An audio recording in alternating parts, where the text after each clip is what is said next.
apóstol Juan. Primera carta del apóstol Juan. Capítulo 1, versículo 1 al 4.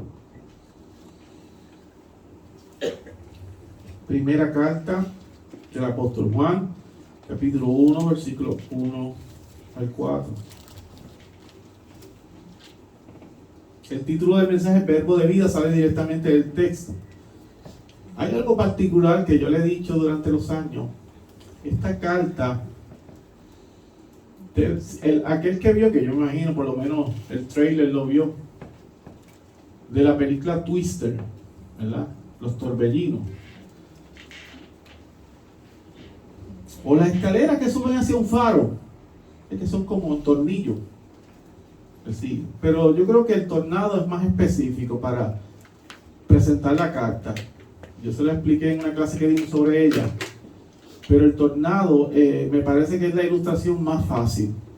Usted sabe que el tornado comienza como fino cuando toca tierra o en el agua, ¿verdad? En la tromba marina o el fino, ¿verdad? Y comienza pequeño. Entonces sigue ascendiendo y se hace amplio cuando llega a las nubes, ¿verdad? Este efecto. Pues así es la carta del apóstol Juan.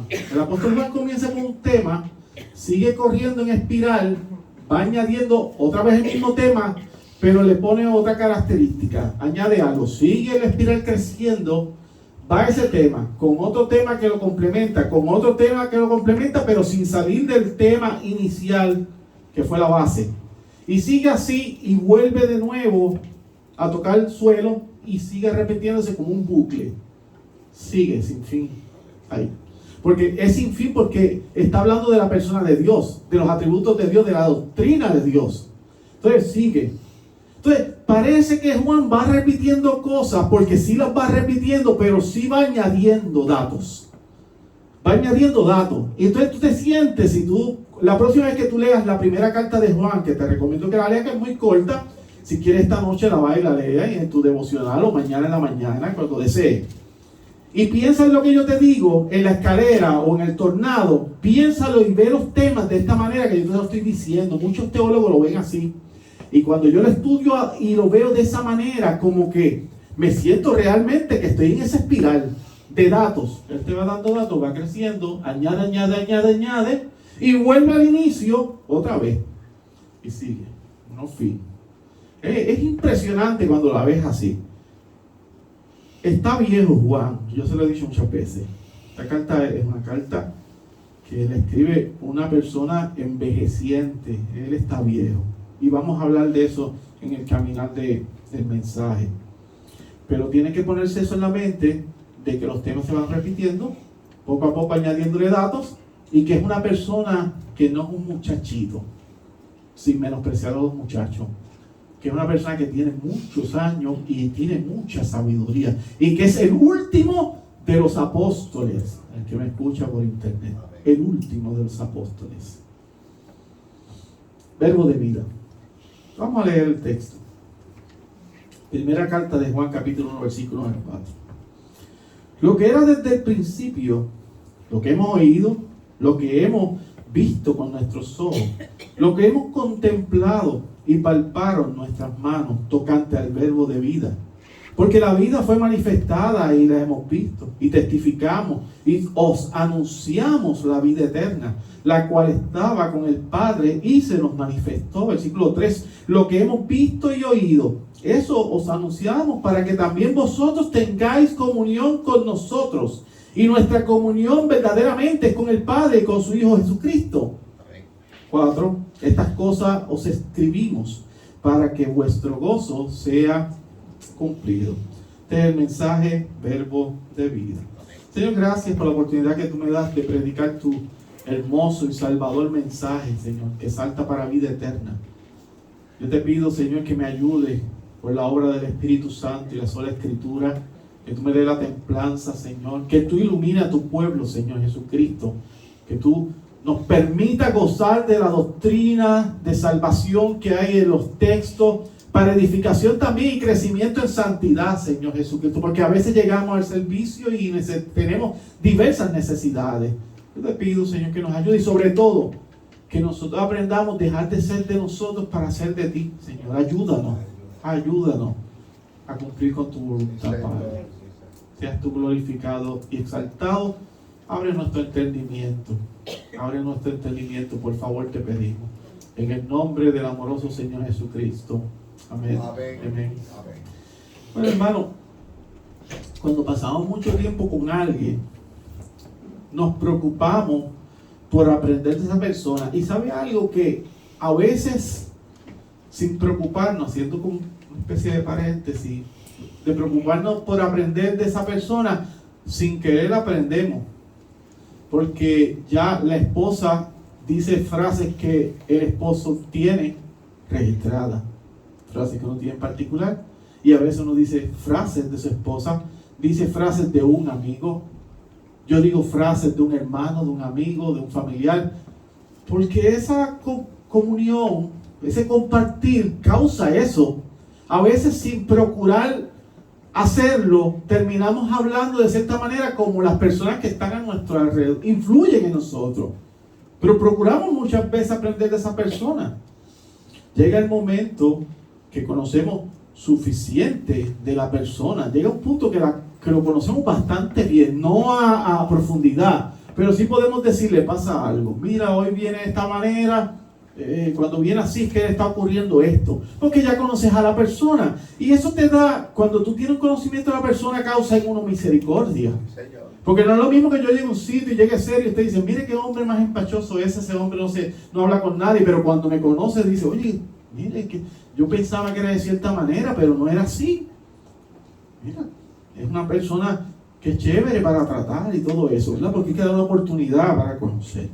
Aunque también podemos ser engañados, claro está, siempre le digo esto, que podemos ser engañados de manera sutil. Hay gente que tiene una sutileza y son tremendos actores por un maestro de la estafa, por eso que hay gente que cae en estafa.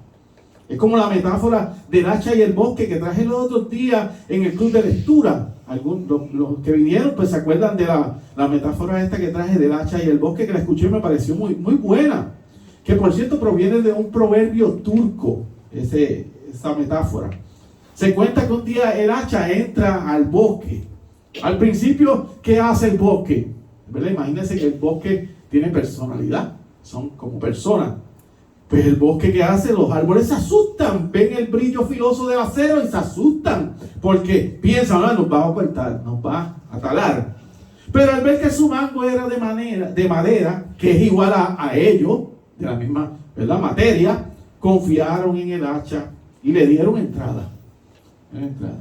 Ojo con lo que estoy diciendo, esto es una metáfora, pero ayuda mucho al diario vivir, yo. Ellos le dan entrada al hacha, porque le ven el cabo, que es de madera. Posteriormente, el hacha taló todos los bosques. Fin de la metáfora. Esto se utiliza para ilustrar cómo no pueden traicionar o dañar a su propio grupo o a personas cercanas a ellos. Uno siempre tiene que estar pendiente a todo el mundo. Uno no puede ser ingenuo, uno tiene que ser sagaz. Porque uno es creyente, no es ingenuo, No, es que somos ingenuos. Hay que estar alerta, vigilante, pendiente a las cosas que están aconteciendo a nuestro alrededor. En el caso del apóstol Juan, pues fue todo lo contrario. Juan conocía lo que es verdadero. No mienta, el que no miente, el que es luz, que es vida de los hombres. Juan tuvo el privilegio de caminar con él, de conocerlo a él, al verdadero, con V mayúscula, ¿verdad? Al maestro, con M mayúscula, al sustentador, al salvador. Juan tuvo ese privilegio. Juan sabía de primera mano de quién hablaba. Juan está contando algo que nadie le tuvo que decir. Él lo vivió. Es muy distinto. Había caminado con él. Aún después de Cristo ascender a los cielos, el Espíritu de Dios permanecía en él. Porque esa fue la promesa. ¿Qué dice la promesa? Pero digo la verdad, les conviene que me vaya, porque si no lo hago, el Consolador no vendrá a ustedes, el Espíritu Santo, el Consolador. En cambio, si me voy, se lo enviaré. Y entonces Juan estaba lleno del Espíritu de Dios, al igual que su iglesia. Así que nosotros tenemos el Espíritu de Dios. Somos guiados por el Espíritu de Dios a toda verdad que es la palabra, como dice Juan 16:3. Como siempre les explico, nuevamente, el que redacta la carta tiene alrededor de 90 a 95 años. Casi todos los historiadores dicen eso. Él tenía de 90 a 95 años. Estamos hablando finalizando el primer siglo prácticamente. Está finalizando el primer siglo de la iglesia cristiana. Está bastante mayor, Juan. Es una persona anciana. Y como es una persona anciana y es un hombre de Dios y el último de los apóstoles, Juan no se anda con ningún tipo de rodeo. Como dice el mexicano, Juan le vale lo que puedan pensar de él, porque es un hombre de Dios y fue llamado para predicar, y fue llamado para adiestrar y discipular y establecer iglesias. Y Juan había pasado un montón de cosas en la vida, pero sigue firme, columna de la iglesia, Juan. Sus posturas son: ¿eres o no eres creyente? Mira Juan, Juan era un tipo tremendo. Tú lees como las cosas que a él le pasaron, pero permanece firme. O tú eres o no eres. Se acabó. Y uno a veces, uno se pone como muy sentimental. Y Juan, ¿eres o no eres? ¿Eres o no eres? ¿Amas al mundo o a Dios? Decide. ¿Amas a tu hermano o aborreces a tu hermano? ¿Tienes el espíritu de Dios o el espíritu de anticristo? O sea, eres hijo de diablo. Y ya está. Muy duro, pastor, pero ¿qué quieres? Si es así, la palabra no puedo cambiarla porque es que usted tiene que ser más suave. No, esta no es la iglesia de eso. No. Eso tiene que decir con Joel Austin, con Cash Luna, gente así. Benny Hinn, gente que disfrazan el mensaje para que se llenen los estadios. Entonces tiene una iglesia llena, pero de impíos que lloran. ¿Por qué lloran? Porque es un coaching. La transformación es adentro. La transformación es por la palabra, por el mandamiento. La transformación de una iglesia es la seriedad de la Sagrada Escritura por el Espíritu. El mensaje de Juan es firme y verdadero, porque es el mensaje de Cristo. Usted no dude en ningún momento que lo que se está predicando es el mensaje de Cristo, porque esta carta la escribió alguien que ya está a punto de morir y está firme en el Señor por tantos años. Vamos al primer versículo. El apóstol comienza diciendo lo que era desde el principio. ¿Usted se ha dado cuenta que siempre las liturgias, como estaba hablando con el anciano Saúl, son programadas para que tengan componentes, ¿verdad? Unas referencias cruzadas. Se leyó Génesis, se leyó el Evangelio según San Juan capítulo 1. Todo habla de un principio. Entonces la primera carta del apóstol Juan comienza como lo que era desde el principio, dice Juan. O como dice la traducción de la Biblia de las Américas, que es muy buena por cierto, lo que existía desde el principio. O sea, que Juan está reconociendo la eternidad de Jesús. Amén. Ojo con esto y esté muy, muy pendiente. De esa manera, él está reconociendo la deidad de Cristo. Jesús es Dios. Ese es el presupuesto y lo está diciendo porque había una rama sectaria que se estaba levantando del gnosticismo, ¿verdad? De ese conocimiento, y creían, ¿verdad?, que con el conocimiento, todo conocimiento es bueno, la parte espiritual, pero la carne siempre es mala, completamente mala. Entonces se daban a placeres, pero el espíritu no se contaminaba con eso, y tenían también unas cosas torcidas con la persona de Cristo. Y entonces Juan está dando de duro a estas personas. Por eso es que siempre que viene donde uno dice, no, todos los caminos van al Señor, todos buscan el mismo Dios. Falso, es una mentira. Todos los caminos nos llevan a Dios. Es por Cristo, en arrepentimiento y fe, porque las sectas han existido desde la antigüedad. Y aquí hay una secta, y Juan está haciendo énfasis por esta secta, y por eso está diciendo, no, Jesús es Dios, lo que era desde el principio. Algunas referencias cruzadas. Juan capítulo 1, que leyó nuestro joven Sabi, 1 al 3, en el principio era el verbo era con Dios y el verbo era Dios. Este es Cristo. Este era en el principio con Dios, todas las cosas por él fueron hechas, y sin él nada de lo que ha sido hecho fue hecho. Él también decía, en el principio creó Dios los cielos y la tierra, ahí estaba Cristo. También en Génesis 1:1 que leyó nuestro anciano Saúl, en el principio creó Dios los cielos y la tierra, ahí estaba Cristo. Pero si comienza, ¿verdad?, lo que era desde el principio, dice Juan en su carta, lo que hemos oído, lo que era desde el principio. Todo va enlazado. Cristo Jesús. Cristo Jesús. Jesús mismo habló sobre su persona de manera eterna. Dijo en Juan 8:58, antes que Abraham fuese, yo soy. Y tú, ¿cómo es? El muchacho tenía 30 y tantos años y dice que él era antes que Abraham. Le dice a los fariseos, los líderes religiosos, dice que, pero ¿qué te crees tú? Si tú eres un jovencito, tú apenas tienes 30 años, tú no llegas a los 30 y pico de años. ¿Cómo tú dices que tú eras antes de padre Abraham? Pues los confunden. Claro, oye, se entiende, porque tú estás viendo un joven comenzando un ministerio con mucha sabiduría y dice que es antes que Abraham. Dijo también en Lucas 10:18 que él veía a Satanás caer del cielo como un rayo, donde estaba, para las personas que estaban allí. ¿Cómo ven a Cristo diciendo, mira cómo él ve a Satanás ser arrancado del cielo, desterrado, sacado, ¿verdad? Expulsado del cielo? Pero ¿y dónde estaba él? Pero este muchacho, ¿qué le sucederá? Lo que está diciendo. Pues si uno está de frente a él, pues también sería impresionante.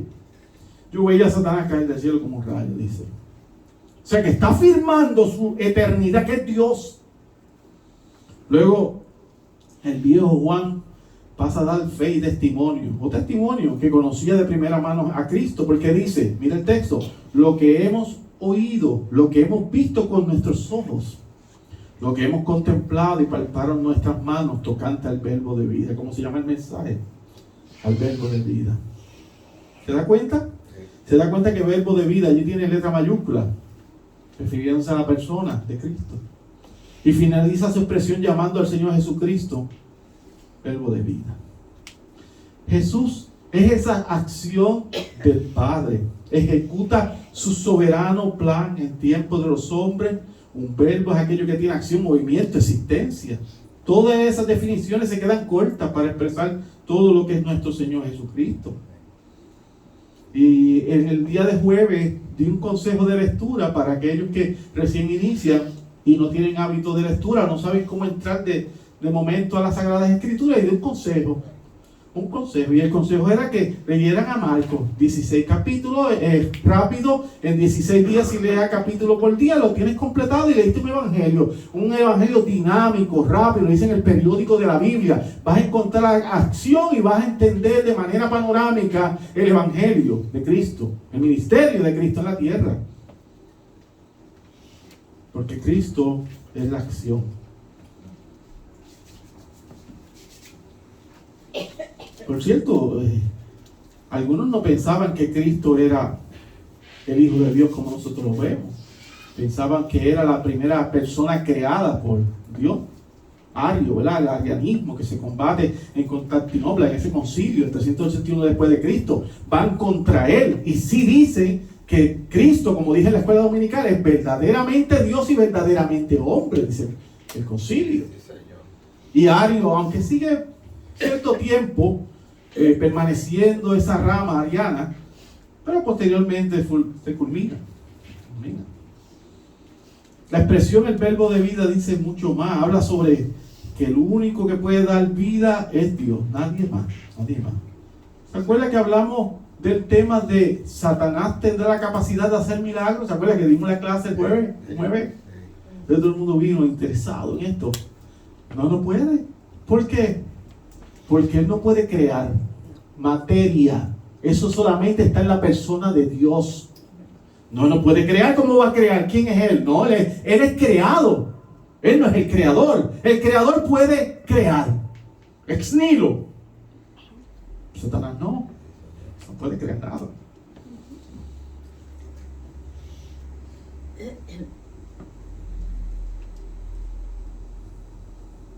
Estaban hablando en la escuela dominical de Hollywood, que ponen a la gente levitando, están poseídos, se levantan. El ser humano no vuela, hermano.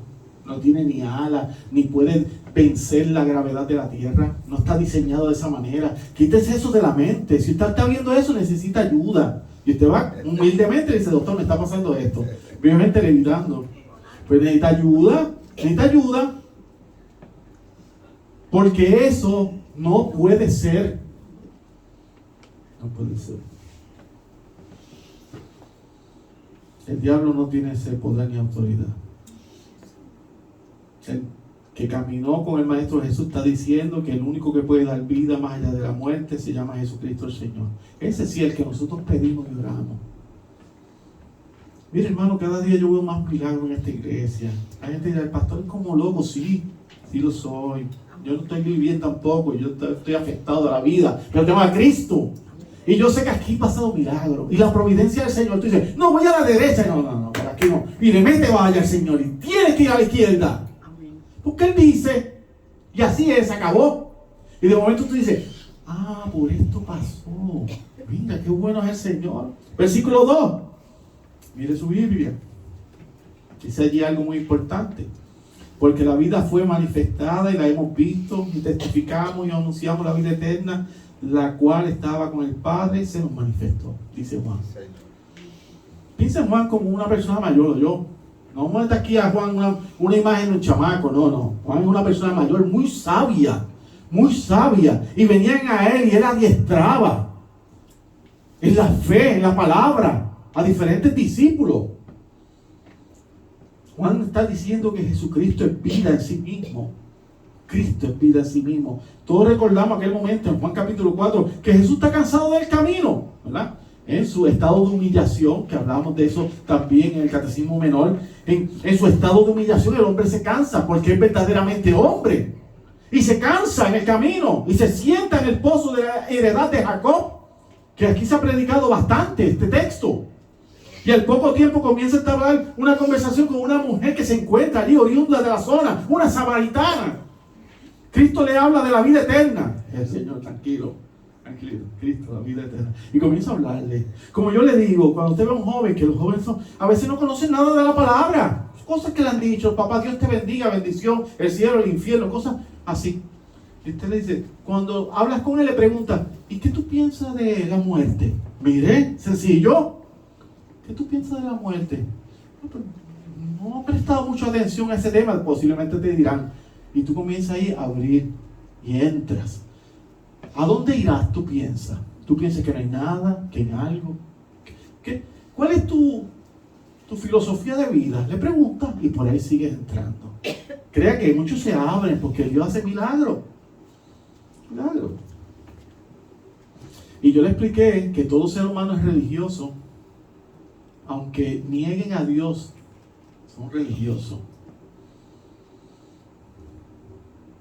Así que Él llega allí y eso que le enseña a Cristo a la samaritana, que si deposita la fe en Él, en arrepentimiento, le será regalada la vida eterna, le dice a ella. Esto es lo que tengo para ti.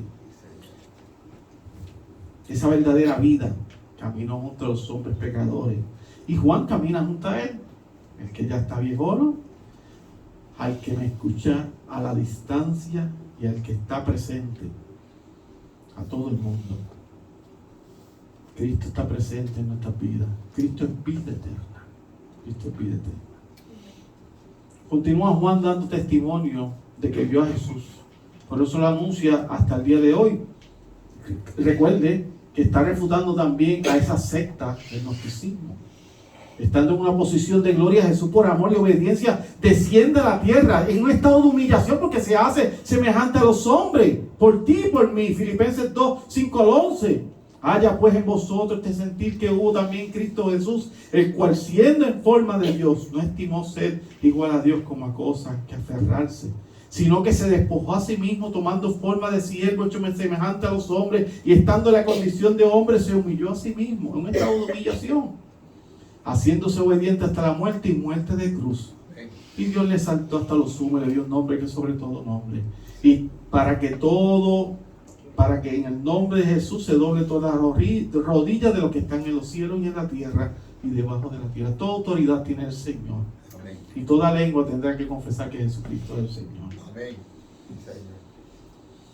Juan y Pablo conocieron al verbo de vida. Pero usted también y yo hemos conocido el verbo de vida. ¿Cómo no? Claro que lo conocemos. Tuvimos el privilegio de conocerlo. Y cada día más. Porque Él se da a conocer.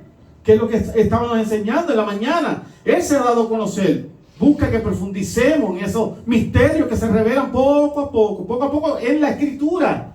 Y va usted aprendiendo más y aprendiendo más y aprendiendo más cada día. Hay que buscarle con fuerza, clamor cada día. Señor, ayúdame. Por favor, muéstrame. Ayuda al pastor, ayuda a los ancianos, ayuda a los hermanos.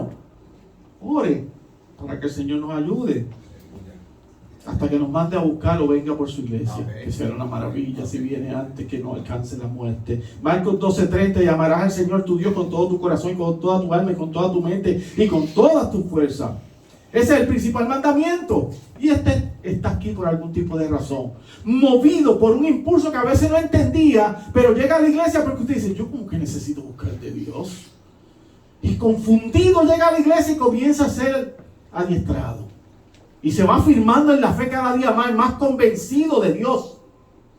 Hasta que tendrá una fe inconmovible, afirmada, se afirma. Juan se refiere aquí a la realidad histórica del nacimiento de Jesucristo, a la vida, muerte y resurrección de Jesús, y a las apariciones posteriores de Cristo resucitado.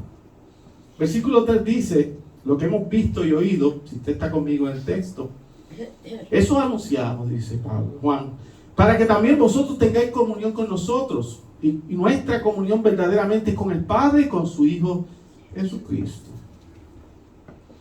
Esa comunión a alguna secta no le agrada. Esa comunión del Padre y el Hijo no le agrada. Nuevamente Juan da testimonio de haber caminado con Cristo. Dice que la ha visto, que la ha oído, y por eso lo anunció o lo anuncia, y lo anunciamos. Porque sabe quién es Él. Pero entra una palabra muy importante, y para la iglesia sumamente importante, es la palabra comunión. Esa palabra comunión proviene de la palabra koinonia, que usted la escucha a veces en las esferas religiosas, y es mucho más que compartir con alguien. Se trata de una vida compartida con alguien. Cuando usted comparte su vida con alguien, eso es koinonia. Entonces está diciendo que debemos tener una vida compartida con los hermanos. Yo sé que por más problemas que tienen los verdaderos creyentes, aunque tengamos diferencias y a veces nos enojemos de alguna cosita, detalle, porque todos somos diversos, distintos, diferentes temperamentos, personalidades, nos amamos verdaderamente en el Señor, si somos verdaderos creyentes. Cuando hacemos esto, cuando tenemos misericordia del hermano y decimos, él no es muy fácil o ella no es muy fácil, y tenemos que seguir ayudando, ahí estamos practicando misericordia. Y eso viene por el Espíritu de Dios. Ahí tenemos koinonia, una vida compartida con el Padre y con el Hijo. Porque estamos haciendo lo que Cristo hace por nosotros. Tiene mucha misericordia, eterna misericordia. Porque si fuera por nosotros no llegaban a ningún sitio. Pero como grandes son sus misericordias, nuevas son cada mañana. Porque para siempre es su misericordia, porque para siempre es su misericordia, porque para siempre es su misericordia. Pues entonces nosotros permanecemos ahí, en la justicia de Dios. Así que una de las señales o fruto entre los creyentes es ese amor común, unos por los otros. Y así inicia el apóstol Juan, pero después sigue desarrollándolo como el torbellino que yo le dije, aplicando otras cosas, otras capas, hasta que es grande. Y vuelve de nuevo, y repite. Es un fruto del creyente, ese amor común unos por los otros. Cuando usted ve una iglesia que se odian, en odio, porque pasa, no diga que no, sí sabe que pasa. Pero hay un problema. Posiblemente el que está odiando no es un verdadero creyente, tiene un problema que necesita evaluar. Porque a veces uno se molesta, pero la molestia no es lo mismo que un odio constante contra otra persona. Por cierto, en esta misma carta Juan habla sobre el amor común entre los creyentes.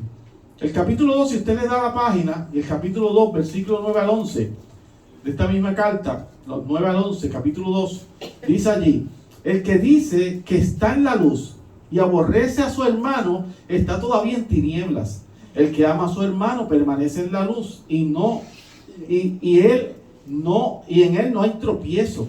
Pero el que aborrece a su hermano está en tinieblas y anda en tinieblas y no sabe a dónde va, porque las tinieblas le han cegado los ojos. ¿Se da cuenta? Que hay problemas. Dentro de las iglesias pasa. Y le voy a decir algo, porque es que esto entra en una zona de borrosa de santidad Jehová y de denominaciones y de dogmas. Un verdadero creyente puede sentir por cierto tiempo odio y enojo hacia otra persona, hasta aún dentro de las mismas congregaciones, pero posteriormente va creciendo, va a Cristo, le dice, Señor, mira lo que siento. Tengo un malestar y yo no puedo ver a esta persona. ¡Uy, qué odioso! Yo no sé, que yo estoy luchando con esto, Señor. Y el Señor posteriormente nos da la capacidad, porque nos estamos arrepintiendo, de ser una mejor persona y de tener empatía, que falta tanto en Puerto Rico, que oramos los jueves por eso, por la empatía, que esto se ha convertido en una carnicería. Pues entonces nosotros, la iglesia, tenemos que dar testimonio de que estamos unidos. Imagínense que alguien llega aquí y ve diferencias entre nosotros, que sean muy marcadas. Primero, yo me voy a molestar y ya hay un problema porque lo voy a reunir. Eso es lo primero. Y lo segundo, que la persona que llega va a decir, pero ¿y para qué yo quiero estar aquí? Pero las personas que llegan aquí, gracias al Señor Jesucristo, dicen, yo me siento como en casa. Ese es el testimonio de esta iglesia. Y tú dices, qué lindo que siempre que llegan, los hermanos lo hacen sentir como en casa. No es que usted es perfecto, ni yo. Tenemos unas características del Espíritu, porque todo lo bueno que veamos en nosotros es de Cristo, lo malo es de nosotros. No, el que llega a una iglesia y ve bochinche, y ve tiradera, y ve enojo entre hermanos, muchas veces se va, yo busco otro lugar, dice.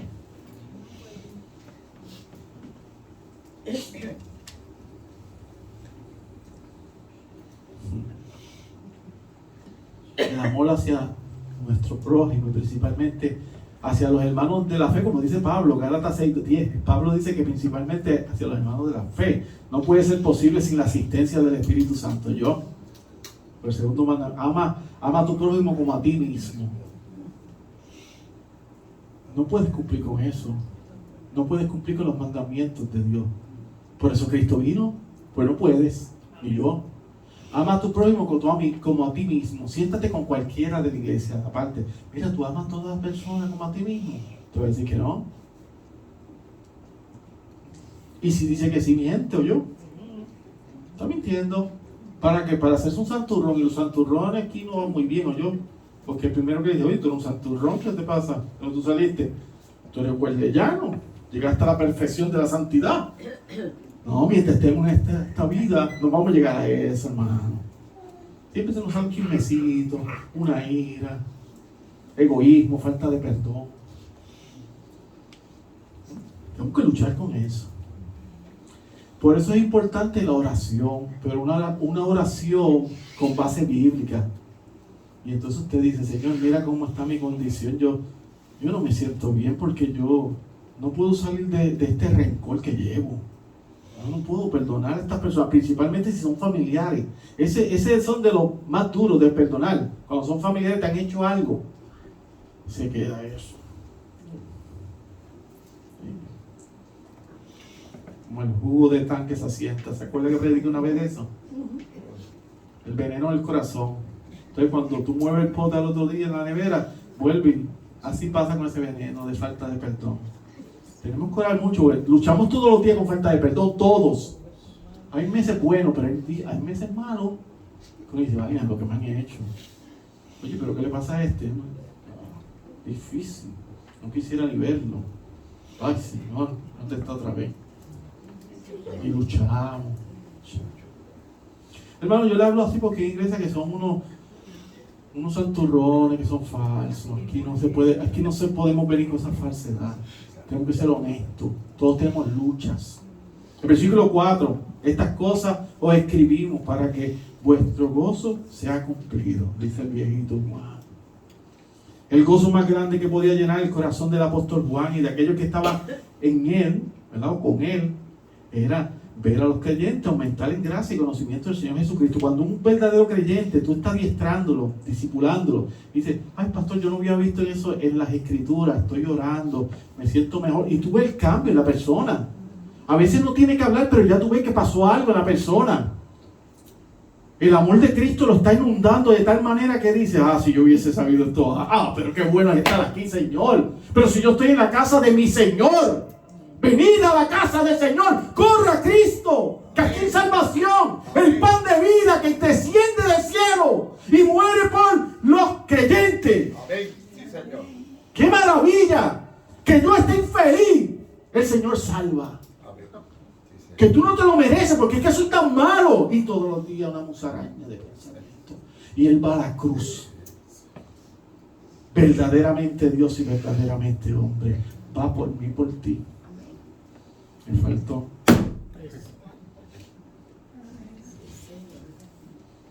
Eso está predicando Juan. Eso siente el viejo Juan. Juan va a cumplir 95 años, ya rascando los 100 años, y dice: esta es la que hay. O son o no son. Ama o no ama. Infierno, salvación.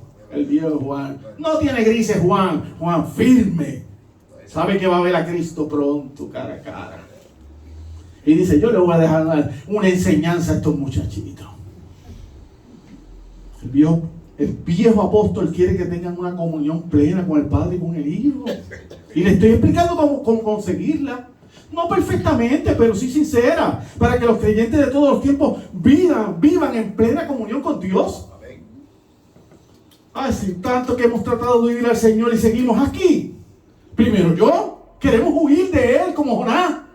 Todos queremos huir, pero de nuevo Él nos trae. Pues somos ovejas y Él llama y escuchamos. Juan subraya. Algunos se tardan, otros son más pronto. Pues son ovejas distintas, pues son ovejas. Juan subraya las bien conocidas palabras de Juan el Bautista, que le gusta tanto a Miki, dichas en tributo a Cristo. Juan 3:30, es necesario que Él crezca. Y también el pastor Geraldo Sáez dice esto mucho: es necesario que Él crezca, pero que yo mengue. Eso es lo que está enseñándonos Juan, de manera más amplia. Pero Juan el Bautista lo comprime, pero es lo que nos está enseñando el apóstol Juan. Mira, imita a Cristo. Deja de ser tú. Sé humilde, humíllate, para que entonces puedas ver gracia, gloria del Señor. Concluyo con esto, hermano. Concluyo con esto. La vida del creyente es un constante compromiso y dedicación de obediencia a los pies del buen maestro. Siempre. Tiene que uno estar pendiente. Siempre una constante compromiso. Tú ves a la gente que te pone muchos peros y no tienen compromiso. Hay que evaluar su conversión. Los que no tienen compromiso de nada en la iglesia. Y a veces pues terminan y no vienen nunca más. El compromiso es necesario en la iglesia, porque el compromiso eso dice que tú amas la obra del Señor y que quieres estar con los hermanos en la fe.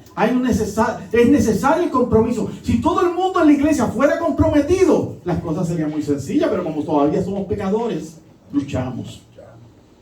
Aunque parece ser demasiado agotador, y lo es. El compromiso es agotador. Sí. Puedo prometer que aunque sea agotador, te será de gran regocijo. Te será de gran regocijo. Cuando Cristo venga por su iglesia, cuando nos alcance la muerte. Pastor, otra vez el pastor de la muerte, la guadaña, la calaca. Cuando venga por nosotros no tememos a la muerte. Claro, hay una aflicción. Cuerpo y espíritu. Aflicción siempre, claro que sí. Y se le perdona a los hermanos, a todos nosotros. Hay una aflicción. Pero Él nos ha prometido vida eterna. Nos alcance la muerte o cuando nos llama a su presencia.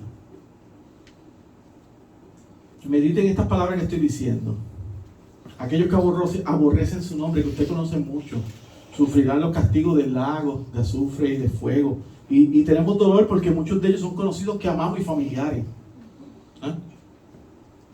Esto nos debe llenar de gran gozo y alegría, ya que Dios Padre nos ha mostrado el verdadero camino, el camino de la vida eterna, a través del verbo de la vida, su unigénito Hijo Jesucristo.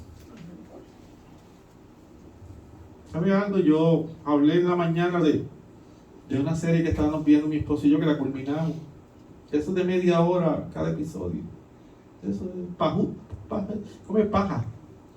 Una serie de esas vanas, para entretenerse un ratito.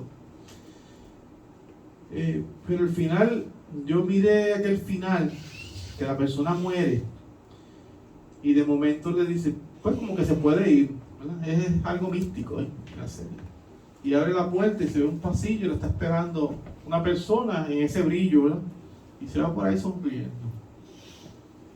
Y uno piensa, ¿qué lejos está eso de la realidad de lo que va a ser nuestro comienzo realmente en los cielos del Señor? ¿Qué lejos está? Pero esa imagen, por tener una imagen, llena de gozo el creyente también. Porque uno dice, un día voy a estar allí. y ya no hay sufrimiento, no hay dolor. ¿Y quién podrá contra mí si el Señor está conmigo y siempre presente? Y un día se acabará todo esto. Y eso me dio como una alegría, que por lo menos hay un mensaje positivo, aunque ficticio, claro está, la imagen, pero nuestra realidad es mayor, la realidad de los cielos para nosotros.